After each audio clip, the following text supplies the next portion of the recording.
एक सविस्तर बातमी पाहूयात। अलीकडचे पुढारी पाया पडायच्या लायकीचे राहिले नाहीत, त्यामुळे त्यांच्या पाया पडायच्या नादात पडू नका, अशा शब्दात उपमुख्यमंत्री अजित पवार यांनी टीका केली आहे। महाराष्ट्र प्रदेश काँग्रेस सेवा दलाचे माजी अध्यक्ष चंद्रकांत दायमा यांच्या नेतृत्वाखाली काँग्रेस सेवा दलाच्या सर्व प्रमुख पदाधिकाऱ्यांनी राष्ट्रवादी काँग्रेसमध्ये प्रवेश केला।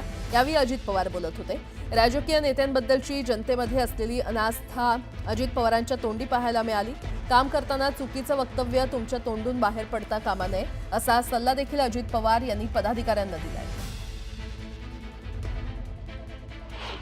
अलीकडे एक पद्धत निघाली, उगीच काही झालं तरी कुणाही पुढाऱ्याच्या पाया पडायच्या भानगडीत पडून का आपल्या आईबापाच्या पाया पडा।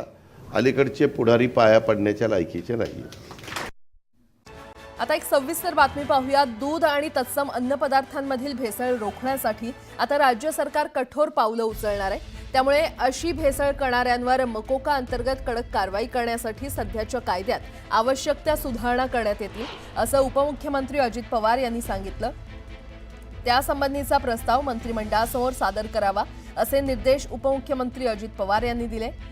एनालॉग चीज हा पदार्थ राज्यात अनेक ठिकाणी एनालॉग पनीर या नावानं विक्री होत असल्याबाबतच्या प्रश्नावर त्यांनी हे उत्तर दिलं। एनालॉग चीज असल्यास त्यासंबंधीची माहिती दुकानात दर्शनी भागात लावण्यासंदर्भात सूचना द्याव्यात, असेही निर्देश अजित पवार यांनी दिलेत। दूध भेसळ प्रकरणातील आरोपी कुणीही कोणत्याही पक्षाचे आणि कितीही मोठे असतील तरी त्यांच्यावर कठोर कारवाई करा, असे निर्देश त्यांनी दिले।